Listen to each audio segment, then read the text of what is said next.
was reborn at the exact moment I picked up the wrong glass, the one meant for my boss. This time, I didn't take the wrong glass. I watched him drink it down, then dial the woman he truly loved, Celeste. In my past life, I was Dominic's secretary, and I fell in love with him. When the drug hit my system, I didn't care that he needed to get to Celeste. I grabbed his belt and made him stay. Not long after, I found out I was pregnant. Dominic was forced to marry me. But on the day I went into labor with complications, he got the news Celeste had thrown herself off a building, destroyed by grief. He stormed into the delivery room and sent the doctors away. Then he watched me die. The last thing I heard was his voice. If you hadn't gotten pregnant, I never would have been forced to marry you. When I opened my eyes again, I found myself back on the day I was poisoned. Iris, call Celeste right now. Hearing that familiar command again, I jolted awake. I'd been reborn. Without hesitation, I grabbed my phone and dialed Celeste's number. Dominic's face was flushed, his eyes burning with desire. The drug was kicking in. This time, I watched coldly as he downed the entire glass. As the drug began to take hold, and he looked at me with struggling, hazy eyes, I quickly finished dialing Celeste. Dominic, just hang on. Celeste will be here in 10 minutes. The moment I closed the door behind me, I thought I heard him call my name, but I pretended not to hear. I shut the door firmly and waited at the end of the hallway. 10 minutes later, Celeste arrived in a rush. She looked at me with a complicated expression. When she saw that my clothes were intact and I was perfectly composed, relief washed over her face. Before pushing open the door, she glanced at me. You can leave now. I don't need you here. I turned and took the elevator down, called a car, and went back to my apartment. The next morning, Celeste appeared in the executive office. Dominic lifted his coffee, took a sip, then casually announced to the core management team, "From now on, Celeste is my fiancée. She's also an important future partner for the company. You will all treat her with respect." Then he looked directly at me, pointing with his pen. "Especially you, Iris."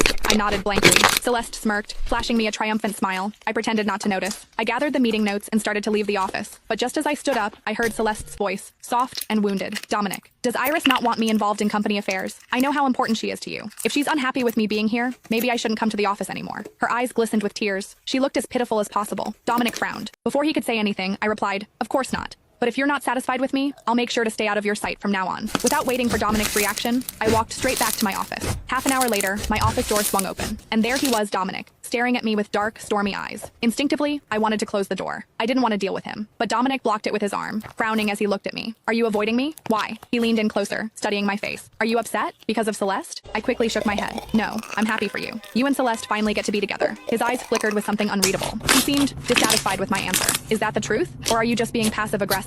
Then he scoffed. "Iris, don't tell me you still haven't gotten over me. 3 years ago at the company party, you kissed me when you were drunk. You think I didn't notice? The smartest thing you ever did was never confess. Because if you had, I would have laughed in your face. Laughed at how pathetic and delusional you are." He chuckled to himself, then walked over to my desk and yanked open the bottom drawer. He grabbed a thick stack of printed journal pages and scattered them across the floor, stepping on them. He leaned down close to my ear, his voice low. "I came here to tell you something. Yesterday, when I drank that wine, I saw the look in your eyes. You wanted to be the one to help me, didn't you? Thank God you didn't. Because if you had, I would have been disgusted for the rest of my life. You're not worth it." My heart clenched painfully. Even though I decided not to love him in this life, hearing the